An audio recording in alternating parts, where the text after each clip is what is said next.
প্রতিটা মেয়ে আটক হয়েছেন সিলেটের যে জিন্দাবাজার রাজমণি আবাসিক হোটেল রয়েছে, এবং আমাদের ক্যামেরায় দেখছেন তার ছবি।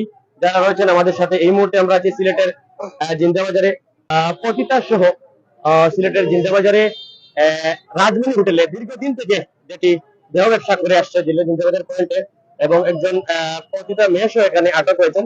মেয়েকে হাতে নাতে আটক করা হয়েছে, এবং যারা দেহ ব্যবসায়ীরা রয়েছেন তাদেরকেও আটক করা হয়েছে। আমরা আপনাদেরকে দেখাবো ঘটনাস্থলে, এবং আমরা যতটুকু জেনেছি সাধারণ অনেক মানুষ এই ঘটনার প্রতিবাদ করেছেন, জড়ো হয়েছেন, এবং অনেকেই এসেছেন।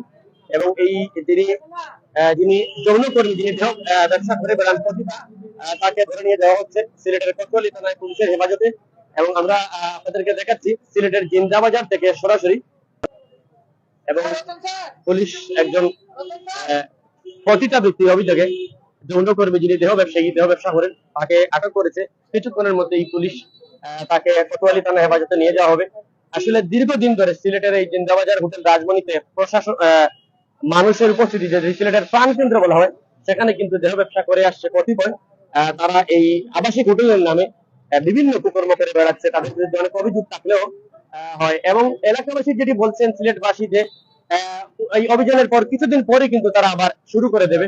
এবং আমরা দেখছি এই মেয়েকে তারা পুলিশ নিয়ে যাচ্ছে, আমাদের ক্যামেরায় আছে।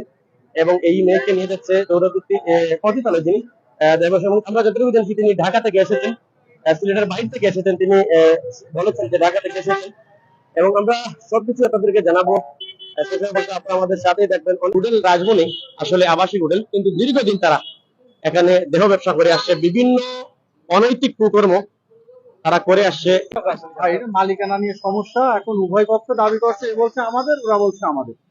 আমরা জাস্ট ওসি স্যারের কাছে যাওয়ার জন্য বলছি যে আপনারা আসেন, শান্তি শৃঙ্খলা রক্ষার্থে পরবর্তীতে পদক্ষেপ আইনানুগ ব্যবস্থা নেওয়া হবে। তাদের দাবি, এক পক্ষের দাবি এখানে অনৈতিক কার্যক্রম চলছিল। এখন যদি তারা প্রমাণ করার দায়িত্ব যারা দাবি করছে তাদের। না, কোনো ছেলেকে আমরা পাইনি। না না না, এটা আমরা এসে যে পর্যন্ত দেখছি, আমরা তো ভিতর পর্যন্ত ততটুকু দেখতে পারিনি। আমরা এসে শুধু একমাত্র ওই মহিলাকেই দেখছি, আর কাউকে দেখতে পাইনি।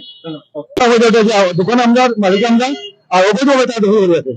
তো আমি তাহলে পরামর্শ আপনারা স্থানীয় প্রথমে কল করো, প্রথম চ্যানেলে কল করতে নামাজে দুঃখ দিচ্ছে যে করে আপনারা পুলিশ পাইছেন, তার নাম মুর্শেদ। প্রথমে বলে তাই মালিক, মেন মালিক করে তাই। এরপরে গিয়ে আপনার আমি দেখে আসলাম, আমি নিজেও লাগতেছি।